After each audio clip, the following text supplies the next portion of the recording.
So there is some level of belonging that I'm not wholly convinced can be recreated. And I think that makes people very uncomfortable. I think that makes people really uncomfortable to think that there is something so special about Blackness, so special about being Latinx, so special about being Japanese or Chinese or Korean, that it can't be recreated, that there is simply nothing like that level of belonging. She says, and here I'll show the cover so people can see it.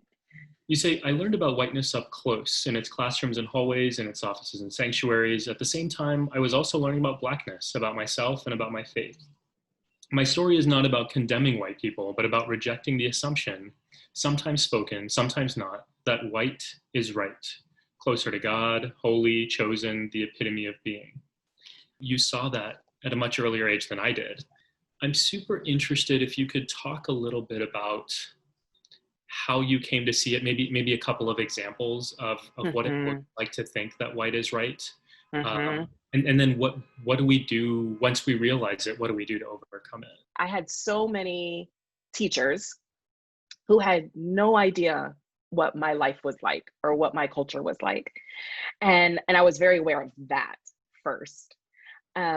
So even things as simple as teachers saying, well, kids, make sure you wash your hair every day. I'm like, no, I'm not doing that. that is a very bad idea for me, actually. And other small ways, the music that I listened to, the movies that I watched in my home, that it was just so clear that my teachers thought that their experience of the world was universal. And I knew so much that they didn't know. But it didn't really become clear for me, actually, until I stepped out of being in these predominantly white spaces and into being in a predominantly Black space. Because I realized, oh, I hate to even say this, but it's the truth. I realized that I had picked up the same narratives about Blackness that whiteness already had. So for example, being in a summer camp with all Black kids, let me tell you, so loud, so playful, and things that I would have considered disrespectful, right? Like this is not how we behave.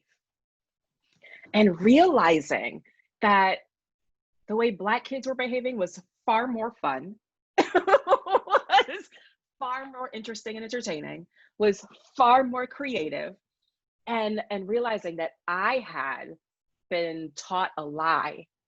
I had been taught a lie about which culture is best or better. You know, you saw that as a 9-year-old. A lot of us are seeing that now. And then what do you do once? So I guess what I like about your approach in the book is you're not here to attack or condemn.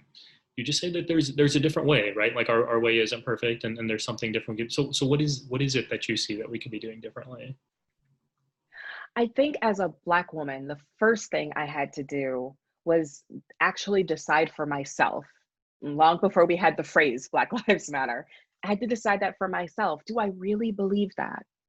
Do I really believe that my culture matters, and that my food matters, and that the way I joke with my friends matters, and that my music matters? You know, that the way I show up in the world and the way other Black people show up in the world, that matters, that it's good, and that it's amazing, and that I have nothing to be ashamed of. And I think that is often what whiteness teaches, inevitably, right? That if whiteness is right, then that means the way you and I show up in the world is something to be ashamed of.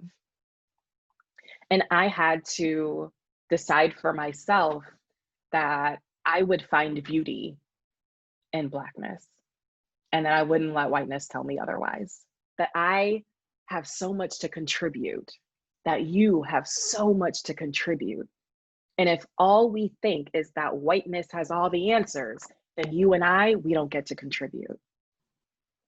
How do you do this thing where you say Blackness matters and there's a collective culture, but also the diversity within Blackness, right? There are all sorts of folks who who experience Blackness differently. And so like, Yeah.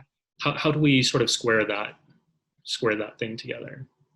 Yeah, it's no different from me saying that your life matters and saying that the kid whose jeans are slung low and listens to nothing but hip hop, that his life matters too, right? Like his experience isn't mine and your experience isn't mine, but I can still make space for that just Hmm. because, right? So what I'm not doing is I'm not trading, right? I'm not saying, oh, Black people are the only people that matter, and actually we hold everything that is good and right in the world. And all the rest of you need to go have a seat. You know, that's not what I'm saying. What I'm saying is that as a practice, we have to make space for the beauty that exists outside of ourselves. So yeah, I have multiple degrees. I am an author. I'm actually pretty introverted, but give me an adrenaline rush and, and I will pretend to be extroverted. And that's how I show up in the world, right? But I have girlfriends who have long acrylic nails and who had braids long before I tried them, and who talk with a hood accent. And there's beauty in that. There's beauty in that. I don't need other Black women to be like me. And I don't need all Black men to be like my father or my brother or my husband.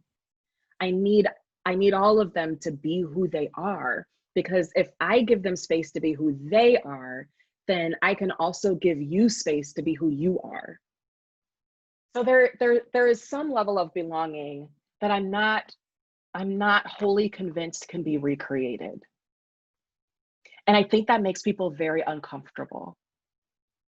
I think that makes people really uncomfortable to think that there is something so special about Blackness, so special about being Latinx, so special about being Japanese or Chinese or Korean, that it can't be recreated, that there is simply nothing like that level of belonging.